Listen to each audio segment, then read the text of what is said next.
কত ভুল আপনি করেছেন, কত অন্যায় আপনি করেছেন, কত পাপ আপনার হয়েছে, কত মিথ্যা আপনি বলেছেন, কয় ওয়াক্ত নামাজ ছেড়েছেন, কয় লাখ টাকা ঘুষ খেয়েছেন, কত যৌতুক আপনি খেয়েছেন, কত মিথ্যা আপনি বলেছেন। আপনার পাপ যত বড় হোক, যত বিশাল হোক, যত বেশি হোক, আল্লাহর দয়ার পরিসীমা তার চাইতেও বড়। আপনার পাপ, আপনার অন্যায়, আপনার জুলুমগুলো যদি হয় খালের পানির সমান, বিলের পানির সমান, আল্লাহর দয়া সাগরের পানির সমান। আপনার পাপ যদি হয় সাগরের পানির সমান, আল্লাহর দয়া মহাসাগরের পানির সমান। আপনার পাপ আর অন্যায় যদি হয় পাহাড়ের সমান, আল্লাহর দয়া আকাশের সমান।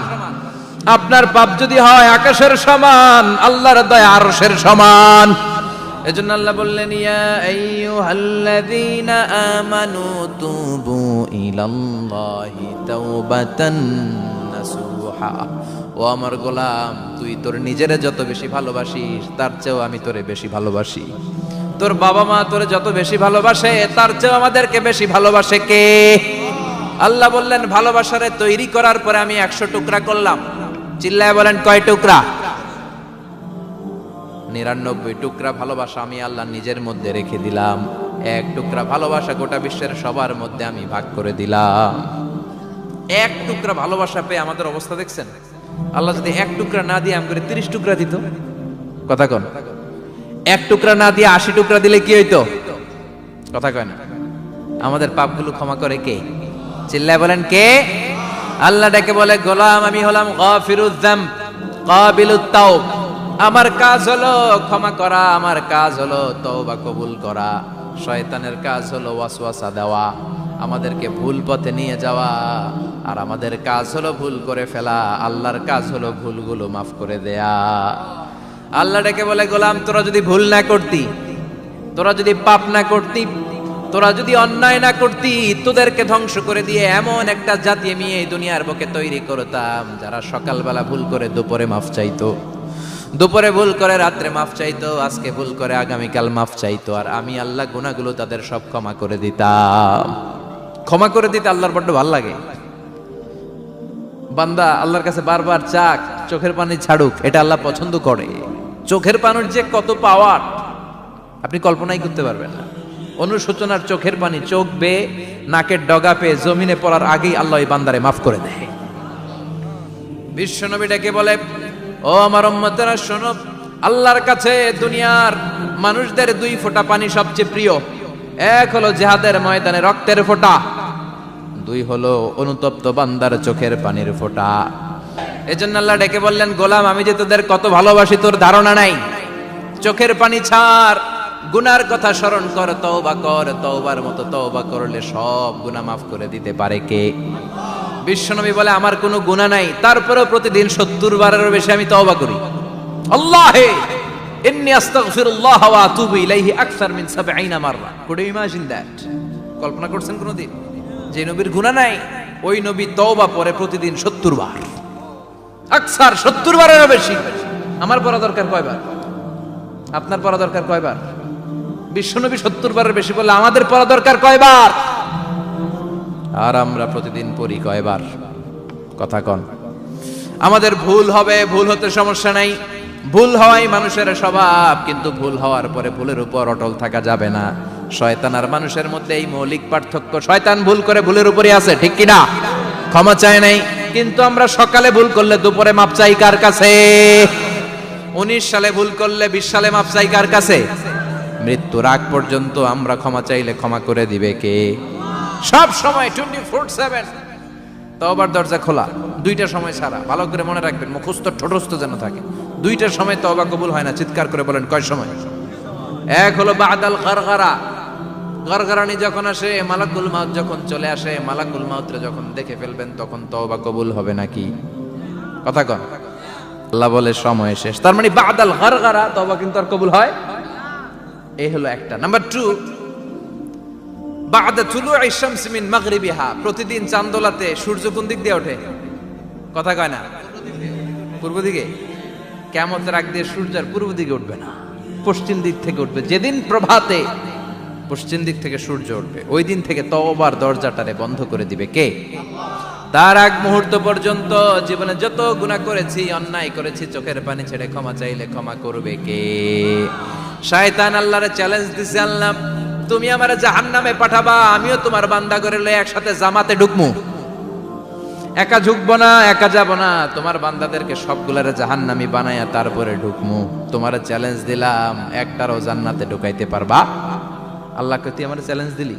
আমি তো সব রাজার বড় রাজা, মহারাজা, আমারে চ্যালেঞ্জ দেশ, এত সাহস পাইলি কই? তুই আজীবন ওয়াসওয়াসা দিয়ে পাপ কাজ করাবি, একদিন তাফসীর মাহফিলে এসে আমার বান্দা ক্ষমা চাবে, আমি মাফ করে দেবো, তুই কি করবি? আজীবন অন্যায় করবে, আজীবন পাপ করবে, জুলুম করবে, একদিন চোখের পানি ছেড়ে আমার কাছে কান্নার মতো কান্না করলে আমি সব গুনাহ মাফ করে দেব। এজন্য আল্লাহ বললেন, ইয়া আইয়ুহাল্লাযীনা আমানু তুবু ইলাল্লাহি তাওবাতান নাসুহা। ভুল করেছো, তওবা করো, মাফ করবে কে? সাইয়েদনা আদম আলাইহিস সালাম ভুল করলেন, দুনিয়ায় এসে শত শত বছর কাঁদলেন, কিন্তু ক্ষমা হয় না। আল্লাহরে বললেন, আল্লাহ কি করলে ক্ষমা পাবো বলো? ফাতালাক্কা আদামু মির রাব্বিহি কালিমাতিন ফাতাবা আলাই। আল্লাহ বললেন, ও আদম, তোমারে কিছু কালেমা শিখায় দেই, এই কালেমাগুলো দিয়ে আমার কাছে দোয়া করো, ক্ষমা করে দেব। আল্লাহ শিখায় দিলেন, ও আদম, দুই হাত তুলে চোখের পানি ছেড়ে আমার কাছে পড়ো, রব্বানা, পড়েন, রব্বানা যালামনা আনফুসানা ওয়া ইল্লাম তাগফির লানা ওয়া তারহামনা লানাকুনান্না মিনাল খাসিরিন। এটা শিখাইতেছিল আল্লাহ। আল্লাহ, আমি জুলুম করেছি, অন্যায় করেছি, ভুল করেছি, পাপ করেছি, তুমি যদি ক্ষমা না করো, ক্ষমা করার কেউ নাই, ঠিক কি না? আমরাও পাপ করলে এই দোয়াটা পড়ার দরকার আছে না নাই? 5টা শর্ত সাপেক্ষে আমাদের তওবা কবুল করবে কে? তওবা কবুল হওয়ার কিছু শর্ত আছে 5টা। কয়টা? চিৎকার মেরে বলতে হবে, তওবা কবুল হওয়ার শর্ত কয়টা? 1 নম্বরে হচ্ছে আল ইকরা, acknowledgement. You have to give the acknowledgement that you are the greatest sinner on earth. আপনাকে ঘোষণা দিতে হবে যে আপনি পৃথিবীর সবচেয়ে বড় পাপী।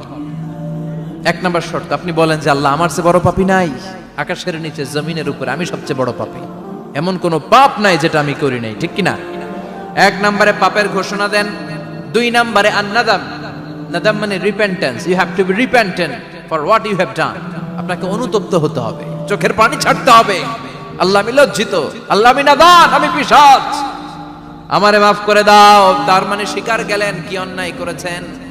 2 নম্বরে আপনি অনুতপ্ত হলেন। 3 নম্বরে স্টপ, যেই পাপ করতেছিলেন ওইটা থামান। Stop what you have done, যেটা করতেছিলেন আগে থামান। আপনি সুদ খাইছেন, অনুশোচনা আসলো, মাফও চাইতেছেন, আবার সুদও খাইতেছেন, হবে? আপনি ঘুষ খেয়েছেন, তওবা শুরু করলেন, আবার ঘুষও খেয়ে যাচ্ছেন, হবে? থামেন, স্টপ। 3টা গেল। 4 number, to hate what you have done, ঘৃণা করতে হবে, যেই পাপটা করেছেন মন থেকে ওই পাপটাকে ঘৃণা করতে হবে। 5 নাম্বার শর্ত হচ্ছে to determine that you never repeat this sin again in your life. আল্লাহর ওয়াদা দেন, কমিটমেন্ট দেন যে আল্লাহ, আমার জীবনে পারতপক্ষে এই পাপ জীবনেও করব না। চিৎকার করে বলেন ঠিক কিনা? তার মানে আপনি শিকার যান, তারপরে আপনি অনুতপ্ত হবেন, যে পাপ করেছেন থামিয়ে দিবেন, পাপটারে মন থেকে ঘৃণা করবেন, আর আল্লাহরে ওয়াদা দিবেন, আল্লাহ আর করব না। এই 5টা শর্তের আলোকে তওবা করলে জীবনের সব গুনাহ মাফ করে দিবে কে? এজন্য আল্লাহ বললেন, ইয়া আইয়ুহাল্লাযীনা আমানু তুবু ইলাল্লাহি তাওবাতান নাসুহা। তওবার মতো তওবা করো, সব গুনাহ মাফ করতে পারে কে? তওবা করবেন তো? রাজি আছেন? কবে করবেন? এই মুহূর্তে তওবা করলাম, এই মুহূর্তে আল্লাহর কাছে ক্ষমা চাই, আল্লাহ জীবনের সব গুনাহ মাফ করে দাও। আমাদের দেশে তওবা করার জন্য হুজুর লাগে, কথা কন, পীর সাহেব হুজুর, বড় হুজুর, ছোট হুজুর, হাফেজ সাহেব লাগে না? হাফেজ সাহেব, ইমাম সাহেব, এদের ছাড়া নাকি তওবা হয় না। না, এটা ভুয়া কথা। আপনি অনুতপ্ত হন, আপনি চোখের পানি ছাড়েন, আপনি আপনার রবরে বলেন, ক্ষমা করে দিবে কে? ইমাম সাহেব আসতে হবে শর্ত না, পীর সাহেব হুজুর এসে হুজুরের হাতে হাত রেখে তওবা পড়তে হবে শর্ত না। আপনার রবরে ডেকে চোখের পানি ছেড়ে ক্ষমা চান, ক্ষমা করবে কে? আর প্রতিদিন শতবার পড়তে থাকবেন আস্তাগফিরুল্লাহ। আওয়াজ করে সবাই পড়েন আস্তাগফিরুল্লাহ, আরো জোরে পড়েন আস্তাগফিরুল্লাহ। বিশ্বনবী বলেন, মান লাজিমাল ইস্তিগফার জাআলাল্লাহু লাহু মিন কুল্লি দিকিন মাখরাজা। সব সময় ইস্তিগফারের সাথে যে লেগে থাকবে, রব্বুল আলামিন তারে 5টা জিনিস দিবে। কয়টা? কথা কন আরো জোরে, সবাই বলেন কয়টা? নাম্বার 1, জাআলাল্লাহু লাহু মিন কুল্লি দিকিন মাখরাজা। বিপদে পড়লে বিপদ থেকে উদ্ধার করবে কে? আমাদের তো কোনো বিপদ নাই না? আছে? কত বিপদ, হ্যাঁ? রাস্তাঘাটে দুর্ঘটনা হতে পারে, যে কোনো সময় ভূমিকম্পে পড়তে পারি, বজ্রপাত পড়তে পারে না, ঠেড়া পয়রা মানুষ নাই, আছে না নাই? এই বিপদ আপদ থেকে আপনারা রক্ষা করবে কে? যদি আপনি ইস্তেগফারের সাথে আঠার মতো লেগে থাকেন। কিসের সাথে? কথা বলেন। ইস্তেগফারের সাথে লেগে থাকতে পারলে 1 নাম্বার হচ্ছে বিপদে পড়লে আপনারে মুক্ত করে দিবে কে? 2 নাম্বার ওমিন কুল্লি হাম্মিন ফারাজা, যে কোনো ধরনের টেনশন, হাইপার টেনশন থেকে বাঁচায় দিবে কে? আমাদের তো টেনশন মেনশন নাই না? আছে? লাইফ নিয়ে টেনশন, বাঁচার টেনশন, মরার টেনশন, ক্যারিয়ারের টেনশন, রাস্তাঘাটে যানজট এটার টেনশন, পুলিশের দৌড়ানি, র্যাবের দৌড়ানি, বাড়ির ভাড়া, গ্যাস বিল, বিদ্যুৎ বিল, ছেলে মেয়েদের লেখাপড়া, কত টেনশন। এই সব টেনশন থেকে আপনারে মুক্ত করে দিবে কে? 3 নম্বরে ওয়ারযুকহু মিন হাইসু লা ইয়াহতাসিব, এমন জায়গা থেকে আল্লাহ আপনার রিজিকের ব্যবস্থা করবে আপনি কল্পনাই করতে পারবেন না। সুবহানাল্লাহ পড়েন। 4 নম্বরে সবসময় ইস্তেগফার যদি পড়া হয়, আল্লাহর কোনো আযাব ওই বান্দার উপরে আসে না। ওমা কানাল্লাহু মুআযযিবাহুম ওয়া হুম ইস্তাগফিরুন।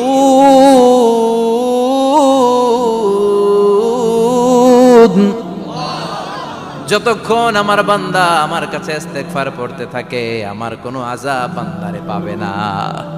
যতক্ষণ ইস্তেগফার পড়বেন, আল্লাহর কোনো আযাব আপনার উপর আসবে না।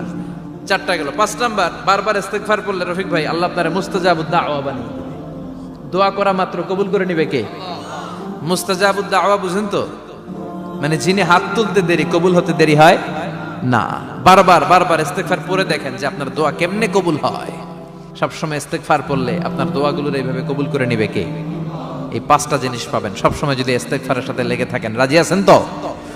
এজন্য বিশ্বনবী সব সময় নামাজে সালাম ফেরানোর পরে পড়তেন আস্তাগফিরুল্লাহ। কি পড়তেন? 3 বার পড়তেন আস্তাগফিরুল্লাহ, আস্তাগফিরুল্লাহ, আস্তাগফিরুল্লাহ। পড়তে রাজি আছেন? ইস্তেগফারের অনেকগুলো আলফাজ আছে, সবচেয়ে ছোট ইস্তেগফার হচ্ছে এটা, আস্তাগফিরুল্লাহ, আস্তাগফিরুল্লাহ। আরো আছে আস্তাগফিরুল্লাহ আল্লাযী লা ইলাহা ইল্লা হুয়াল হাইয়ুল কাইয়্যুম ওয়া আতুবু ইলাইহি। বিশ্বনবী বলেন এই ইস্তেগফারটা যদি কেউ পড়ে, আত-তাওয়াল্লি মিন ইয়াউমিজ যাহাফ, যুদ্ধের ময়দান থেকে পালিয়ে আসা কবিরা গুনাহ। কি গুনাহ? কাফেরদের সাথে যুদ্ধ, আমি তাগড়া যুবক, তলোয়ার নিয়ে নেমেছি, আমার দেহের 1 ফোঁটা রক্ত থাকা পর্যন্ত আমি যুদ্ধ চালিয়ে যাব, আমি ফিরে আসতে পারবো না। আইনটা কার? ফিরে আসলে কবিরা গুনাহ। বিশ্বনবী বলেন যুদ্ধের ময়দান থেকে ফিরে এসেছে এরকম কবিরা গুনাহ অবলম্বনকারীও যদি আস্তাগফিরুল্লাহ আল্লাযী লা ইলাহা ইল্লা হুয়াল হাইয়ুল কাইয়্যুম ওয়া আতুবু ইলাইহি পড়ে, ওই কবিরা গুনাহকারীকেও ক্ষমা করে দিবে কে? পড়তে রাজি আছেন তো? আবার সাইয়েদনা আবু বকর বললেন, ইয়া রাসূলুল্লাহ আল্লিমনি দুআআন আদউ বিহি ফি সালাতি, এমন দোয়া আপনি আমারে শিক্ষা দেন যে এই দোয়াটা আমি নামাজে পড়তে পারি। বিশ্বনবী বললেন পড়ো, আল্লাহুম্মা ইন্নী যালামতু নাফসি যুলমান কাসীরান ওয়া লা ইয়াগফিরুয যুনুবা ইল্লা আনতা ফাগফিরলি মাগফিরাতাম মিন ইনদিক ইন্নাকা আনতাল গফুরুর রহিম। সুবহানাল্লাহ পড়েন। এটাও ইস্তেগফার। আমরা এটার বলে দোয়া মাসুরা, সালাম ফেরানোর আগে পড়ি না? যেখানেই ক্ষমা চাওয়ার কথা আছে ওইটারই কি বলে? ইস্তেগফার। আল্লাহুম্মা ইন্নী যালামতু নাফসি, আল্লাহ জুলুম করেছি, যুলমান কাসীরা, অনেক জুলুম, ওয়ালা ইয়াগফিরুয যুনুবা ইল্লা আনতা, তুমি ছাড়া এই গুনাহ ক্ষমা করার তো কেউ নাই। ফাগফিরলি মাগফিরাতাম মিন ইনদিক, তোমার দয়ায় আমারে ক্ষমা করে দাও। ইন্নাকা আনতাল গফুরুর রহিম, তুমি হলা ক্ষমাশীল। ঠিক কি না? এটাও ইস্তেগফার, এটাও পড়বেন। আর এই সব ইস্তেগফারের শ্রেষ্ঠ ইস্তেগফারের নাম সাইয়্যিদুল ইস্তেগফার। যত ইস্তেগফার হতে পারে এর মধ্যে সবচেয়ে শ্রেষ্ঠতম ইস্তেগফার নাম কি? কথা কন। বুখারীর বর্ণনা, শাদ্দাদ ইবনে আউস রাদিয়াল্লাহু তাআলা আনহু বর্ণনা করেন, এই সাইয়্যিদুল ইস্তেগফার দিনের বেলা যে পড়বে ওই দিনে মারা গেলে সে জান্নাতি। এই সাইয়্যিদুল ইস্তেগফার রাতের বেলা যে পড়বে ওই রাতে যদি ইন্তেকাল হয় ওই লোকটা জান্নাতি। মুখস্থ আছে না? কার কার মুখস্থ হাত তুলেন। মাশাআল্লাহ, তাবারাকাল্লাহ, মাশাআল্লাহ, মাশাআল্লাহ। আর যাদের নাই তাদের হোমওয়ার্ক, তাদের আল্লাহুম্মা আনতা রাব্বি লা ইলাহা ইল্লা আনতা খালাকতানি ওয়া আনা আবদুক ওয়া আনা আলা আহদিকা ওয়া ওয়া'দিকা মাস্তাতা'তু আউযু বিকা মিন শাররি মা সানা'তু আবুউ লাকা বিনি'মাতিকা আলাইয়া ওয়া আবুউ লাকা বিযামবি ফাগফিরলি ফাইন্নাহু লা ইয়াগফিরুয যুনুবা ইল্লা আনতা। সুবহানাল্লাহ পড়েন। আজকে রাতে পড়ছেন, মারা গেলে জান্নাতি। চিল্লায় পড়েন না আল্লাহু আকবার। এজন্য বিশ্বনবী বলেন, আমার আগের গুনাহ মাফ, পরের গুনাহ মাফ, তারপরেও প্রতিদিন আমি 70 বার তওবা ইস্তেগফার পড়ি। আজকে থেকে পড়তে রাজি আছেন তো? বেশি বেশি ইস্তেগফার পড়া যাবে না? একটু প্রাণ খুলে, দিল খুলে আওয়াজ করে পড়েন তো আস্তাগফিরুল্লাহ। আর জোরে পড়েন আস্তাগফিরুল্লাহ। আবার সবাই পড়েন আস্তাগফিরুল্লাহ। সব সময় তওবা ইস্তেগফার যারা পড়ে তাদেরকে পছন্দ করে কে? সব সময় জিকির করে করে জিহ্বাটারে যারা ভিজিয়ে রাখে তাদেরকেও পছন্দ করে কে? আল্লাহ বলেন, ওয়াজকুর রাব্বাকা ফি নাফসিকা তাদাররুআন ওয়া খীফাতান ওয়া দুনাল জাহরি মিনাল কওলি বিল গুদুবি ওয়াল আসাল ওয়া লা তাকুম মিনাল গাফিলিন। সুবহানাল্লাহ পড়ে। আল্লাহ বলেন, ওয়াজকুর রাব্বাকা ফি নাফসিক, আল্লাহরে মনে মনে ডাকো। তাদাররুআন ওয়া খীফা, আল্লাহর জিকির করতে আল্লাহ বলেছেন ফি নাফসিক। বুঝতেছেন না অর্থ? ফি নাফসিকা, মনে মনে আল্লাহর জিকিরটা করো। তাদাররুআন ওয়া খীফা, তাদাররুআন মানে বিনয়ের সাথে, with full of humility, submission and humbleness, বিনয়ের সাথে আল্লাহরে ডাকো। আবার হাদিসে কুদসিতে আল্লাহ বলেন, ফা ইন যাকারানি ফি নাফসি যাকারতুহু ফি নাফসি, আমার বান্দা যদি একা একা আমার জিকির করে, আমি আমার বান্দারে একা একা স্মরণ করি। ওয়া ইন যাকারানি ফি মালাইন যাকারতুহু ফি মালাইন খায়রিম মিনহু, এরকম মহা সম্মেলন করে যদি কেউ আমি আল্লাহর জিকির করে, আমি এর চেয়েও বড় মহা সম্মেলন ফেরেশতাদেরকে নিয়ে করে আমার বান্দারে স্মরণ করি। ওয়া ইন তাকাররাবা ইলাইয়া শিবরান তাকাররাবতু ইলাইহি যিরাআন, আমার বান্দা যদি আমার দিকে এক বিঘত আসতে চায়, আমি আমার বান্দার দিকে এক হাত এগিয়ে যাই। আমার বান্দা যদি আমার দিকে এক হাত আসতে চায়, আমি আমার বান্দার দিকে 2 হাত যাই। ওয়া ইন আতানি ইয়ামশি আতাইতুহু হারওয়ালা, আমার বান্দা যদি আমার দিকে হেঁটে হেঁটে আসতে চায়, আমি আমার বান্দার দিকে দৌড়ে দৌড়ে যাই। সুবহানাল্লাহ পড়েন। এজন্য বিশ্বনবী বলেন, লা ইয়াজালু লিসানুকা রাতবাম মিন যিকরিল্লাহ, আল্লাহর জিকির দিয়ে জিহ্বাটারে ভিজিয়ে রাখবা। কার কথা? চিল্লায় বলেন কার কথা? সবসময় আল্লাহর জিকির করতে রাজি আছেন তো? সবচেয়ে শ্রেষ্ঠ জিকির বিশ্বনবী বললেন, আফদালু যিকরি লা ইলাহা লা ইলাহা লা ইলাহা ইল্লাল্লাহু মুহাম্মাদুর রাসূলুল্লাহ সাল্লাল্লাহু। সাইয়েদনা ইসমাঈল আলাইহিস সালামকে মরুভূমির মধ্যে রেখে উনি দৌড়াদৌড়ি করলেন, পানি নাই, পানির অভাব, দৌড়ে আসলেন। এসে দেখে সাইয়েদনা ইসমাঈল আলাইহিস সালামের পায়ের ধাক্কায় জমজমের পানি বের হতে শুরু করছে, কল কল কল কল করে আওয়াজ। সাইয়েদনা ইব্রাহিম, ইসমাঈল, হাজার এরা আরবি ভাষা জানতেন না, এরা সুরিয়ানি ভাষার মানুষ ছিলেন। কোন ভাষা? সুরিয়ানি ভাষা।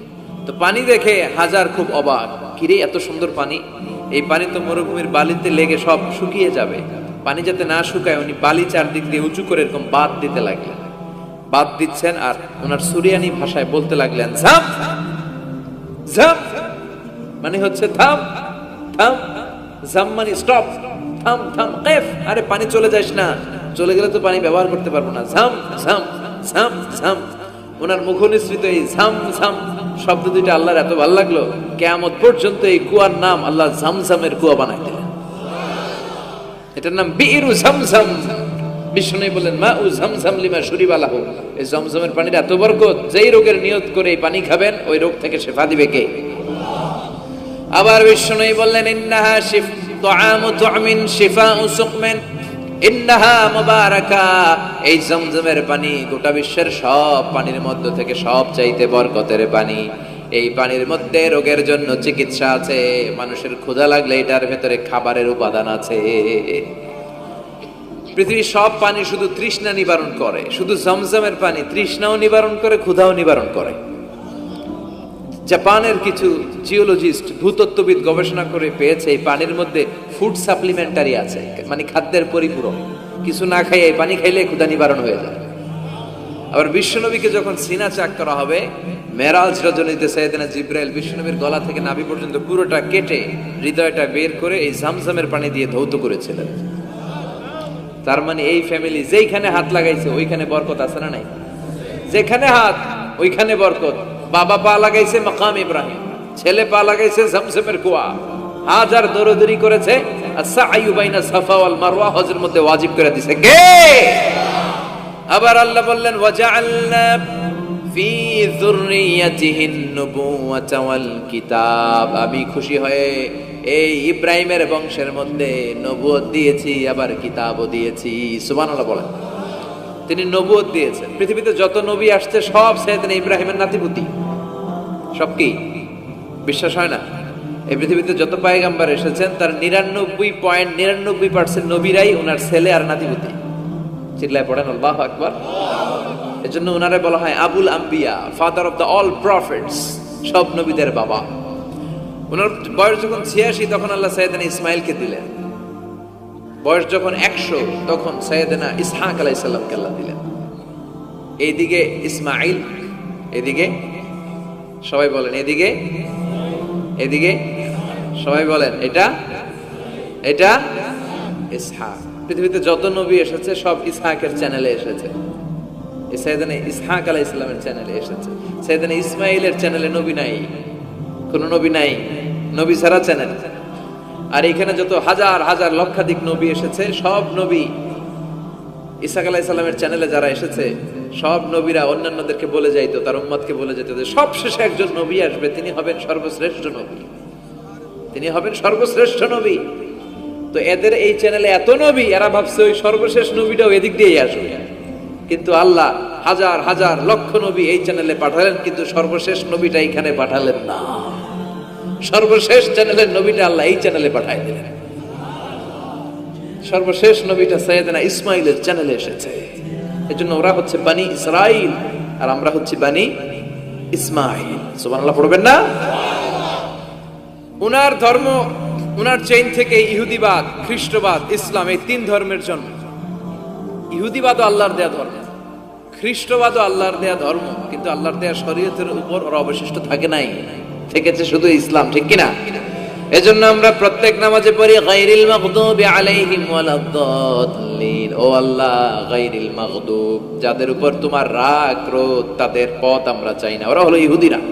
ওয়ালাদ-দাল্লিন, আর যারা ভ্রষ্ট তাদের পথও চাই না, এরা হলো নাসারারা। তিন ধর্মের গোড়া সাইয়েদনা ইব্রাহিমের সাথে লেগেছে। এজন্য এই তিন ধর্মকে একসাথে বলে কম্পারেটিভ রিলিজিয়ন, তুলনামূলক ধর্মতত্ত্বের ভাষায় অ্যাব্রাহামেটিক ফেইথ। কি বলে? অ্যাব্রাহামেটিক ফেইথ বলে। এজন্য ওনাকে বলা হয় আবুল আম্বিয়া। সব নবীরা এই চ্যানেলে এসেছে, তার মানে সব নবী সাইয়েদনা ইব্রাহিমের নাতিপুতি।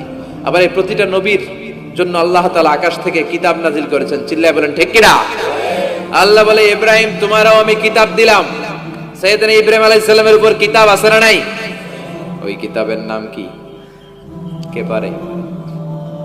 ইন্না হাযা লাফিস সুহুফিল উলা সুহুফি ইব্রাহিম ওয়া মূসা। সুহুফ ইব্রাহিম, সাইয়েদনা ইব্রাহিমকে আল্লাহ তাআলা সহিফা দান করেছেন। চিল্লায় পড়েন আল্লাহু আকবার। আবার এই নবীর নামে আল্লাহর কোরআনে একটা সূরা আছে না নাই? কথা কন, কি নাম সূরা? সূরা আলিফ লাম রা। কিতাবুন আনজালনাহু ইলাইকা লিতুখরিজান নাসা মিনাল যুলুমাতি ইলান নূর। সুবহানাল্লাহ পড়েন। আলিফ লাম রা, I have revealed this holy and sacred book unto you in order to lead the mankind out of darkness into the light. ও নবী, আমি এই কিতাবকে আপনার কাছে পাঠিয়েছি অন্ধকারাচ্ছন্ন মানুষগুলোকে অন্ধকার থেকে আলোর দিকে নিয়ে যেতে। এই কোরআনের ভেতরে আলো আছে না নাই? সবকিছুর সমাধান আছে না নাই? সমাধান চাও যদি জীবনে মরণে, ফিরে যাও খুঁজে নাও, চোখ রাখো কোরআনে। সুবহানাল্লাহ পড়েন। চোখ রাখবেন কোথায়? নাকি মোবাইলে, না টিভিতে, না এটিএন বাংলার পর্দায়? আসিতেছে আগামী শুক্রবার রঙিন পর্দায়, চোখ রাখুন এটিএন বাংলায়। এটিএন বাংলায় চোখ রাখবেন। কই রাখবেন? সমাধান চাও যদি জীবনে মরণে ফিরে যাও, খুঁজে নাও চোখ রাখো কোরআনে, ঠিক কি না? If you want the solution this dunya and akhira, go back, have a look to the holy Quran. সুবহানাল্লাহ পড়েন। কি নবী আল্লাহ বানালেন, ওই নবীর নামে আল্লাহ একটা সূরা দিলেন। আবার আল্লাহ বললেন, ও দুনিয়ার মুসলমানেরা শোনো, তোমাদেরকে মুসলমান বলে নাম করেছে সাইয়েদনা ইব্রাহিম, ঠিক কি না? আবার এই নবী সাধারণ কোন নবী নয়, এই নবী হলো তোমাদের জাতির পিতা। আমাগো জাতির পিতা কেডা? কথা কর আরো জোরে, সবাই মিলে বলেন, মিল্লাত আবিকুম ইব্রাহিম হুয়া সাম্মাকুমুল মুসলিমিন। মিল্লাত আবিকুম ইব্রাহিম, তোমাদের জাতির পিতার নাম, আমাদের জাতির পিতার নাম ওয়া সাম্মাকুমুল মুসলিমিন, তিনিই তোমাদেরকে মুসলমান নামকরণ করেছে। আবার আল্লাহ বললেন, আসলিম ইব্রাহিম, তুমি সবাইরে মুসলমান বানাও, আগে নিজে মুসলমান হও। আসলিম ক্বালা আসলামতু লিরাব্বিল, ও ইব্রাহিম তুমি মুসলমান হও বলার সাথে সাথে ইব্রাহিম বলে, আল্লাহ দেরি নাই, আমি মুসলমান হয়ে গেলাম। ইহুদিরা দাবি করতো সাইয়েদনা ইব্রাহিম নাকি ইহুদি, নাউজুবিল্লাহ পড়বেন না? খ্রিস্টানরা দাবি করতো সাইয়েদনা ইব্রাহিম নাকি খ্রিস্টান। আল্লাহ বলে, মা কানা ইব্রাহিমু ইয়াহুদিয়াও ওয়ালা নাসরানিয়াও ওয়ালাকিন কানা হানিফাম মুসলিমা। আল্লাহ বলে, আমার ইব্রাহিম ইহুদি নয়, আমার ইব্রাহিম খ্রিস্টান নয়, আমার ইব্রাহিম পাক্কা মুসলমান। হানিফান মুসলিমা, পাক্কা মুসলমান, ওনার ইসলামে কোনো সন্দেহ। এজন্য আল্লাহ খুশি হয়, ওনার একটা উপাধি দিলেন, উপাধিটা হলো লা হালিম। ইন্না ইব্রাহিম লা হালিমুন আওয়াহুম মুনিব, আমার ইব্রাহিম সহনশীল, আমার ইব্রাহিম ভদ্র। সুবহানাল্লাহ বলেন। আমাদের বাংলাদেশে আমাদের মুসলমানদের মধ্যে এটার সবচেয়ে বড় অভাব, সহনশীলতা আমাদের নাই। কথা কয়, নিজে যেটা বুঝি ওইটাই। আমি তাবলীগ করি, আমি মনে করি আমি হক, বাকি সব বাতিল। এই সমস্যাগুলো বাগেরহাটে আছে না নাই? হ্যাঁ, আমি যদি জামাত ইসলাম করি, আমি মনে করি আমি হক, বাকি একটা দলর আমি হক বলতে চাই না। আছে না এরকম? আমি আহলে হাদিস, সো আমি হক, আর বাকি যা আছে সব বাতিল। আমি কওমি, তো আমি ভালো, আলিয়া সব খালিয়া। কথা কর। আবার আমি আলিয়া, আমি ভালো, কওমিয়া সব শেষ। এই ঠেলা ঠেলে এই দেশে আছে না নাই? এক ইসলাম, এক নবী, এক কোরআন, এরপরে সহনশীলতা নাই। সে অন্য নেশাবে পড়ুক, সে অন্য মতদর্শের হোক, সে তো আমার ভাই। সবচেয়ে বড় পরিচয়, সেও মুসলিম, আমিও মুসলিম। এই চিন্তাটুকু নাই। আল মুমিনুনা ইখওয়া, ব্রাদারহুড, ভ্রাতৃত্বের এই গন্ধনটা আমাদের মধ্যে নাই। আমরা একে অপরকে গালিগালাজ করতে দেরি করি না, একটু চিন্তা করি না। কাফের বলে ফতোয়া দিতেও দেরি করি না। কথা কন, ফতোয়া আছে না নাই? কয় তুই কাফের 10 কারণে, তুই কাফের 20 কারণে, তোর দাদা কাফের, তোর নানা কাফের, তোর পীর সাহেব হুজুর কাফের, আছে না নাই? তোর এই কাফের পীর সাহেব মারা গেলে, এই পীর সাহেবের যে কবরে শোয়ানো হবে, ওই কবরের উপরে যে ঘাস উঠবে, ওই ঘাস যে গরু খাবে, ওই গরুর যে দুধ খাবে, ওইটাও কাফের। আছে না নাই? খালি ফতুয়াবাজি। আল্লাহ বললেন, আমার ইব্রাহিম ফতুয়াবাজি করে নাই। ইন্না ইব্রাহিম লা হালিমুন আওয়াহুম মুনিব, আমার ইব্রাহিম ছিল সহনশীল, ভদ্র একজন নবী। চিৎকার করে বলতে হবে, ঠিক কি না? আবার আল্লাহ বললেন, আমার ইব্রাহিমকে আমি খলিল উপাধি দিয়েছি। ইত্তাখাযাল্লাহু ইব্রাহিমা খলিলা, আল্লাহ বললেন গোটা বিশ্বের মধ্য থেকে কাউরে আমি খলিল বলে গ্রহণ করি নাই, একমাত্র ইব্রাহিমকে ছাড়া। ইব্রাহিম আলাইহিস সালামকে ছাড়া কাউরে আল্লাহ খলিল বানাইছে? খলিল মানে বন্ধু, খলিল মানে, সবাই বলেন খলিল মানে। সাইয়েদনা ইব্রাহিমকে বানাইছেন খলিল, আর বিশ্বনবীকে বানাইছেন হাবিব। বিশ্বনবীর কি বানাইছে? আর সাইয়েদনা ইব্রাহিম খলিল। বাপ বেটা, একজন খলিল একজন হাবিব। বাপ কা বেটা সিপাহী কা ঘোড়া, কুছ না হতো থোড়া থোড়া, ঠিক কি না? বাপ ভালো তার বেটা ভালো, তাই মা ভালো তার ঝি, গাই ভালো তার দুধ ভালো রে, দুধ ভালো তার ঘি। বাবা যদি ভালো হয় ছেলে ভালো, মা যদি ভালো হয় মেয়ে ভালো, গাই যদি ভালো হয় দুধ ভালো, দুধ ভালো তো ঘি ভালো। কথা বলেন। যেমন বাপ তেমন বেটা। বাবা হলেন খালিল, ছেলে হলো হাবিব। খালিল মানেও বন্ধু, হাবিব মানেও বন্ধু। খালিল মানে এমন বন্ধু যেই বন্ধু আল্লাহরে খুশি করার জন্য কাজ করে। কথা বুঝতে হবে। খালিল মানে এমন বন্ধু যেই বন্ধু আল্লাহরে খুশি করার জন্য কাজ করে। আর হাবিব মানে এমন বন্ধু যেই বন্ধুরে খুশি করার জন্য আল্লাহ নিজেই কাজ করে। কার দাম বেশি?